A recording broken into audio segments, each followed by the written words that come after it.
নামাজের আগে কি দেওয়া হয়? এবার বলেন, রোজার আগে কোন আজান? হজের আগে আজান? যাকাতের আগে আজান? নামাজের আগে আজান কেন?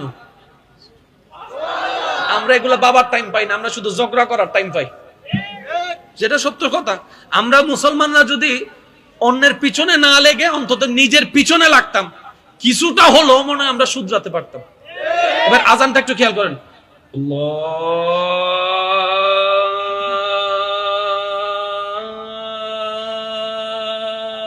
আল্লাহু আকবার, আল্লাহু আকবার। শব্দের শুরুটা একটু খেয়াল করবেন, আমি একটু মনোযোগ দিব আপনাদের। আল্লাহু আকবার শুরু হয়েছে কার নামে দেখেন তো?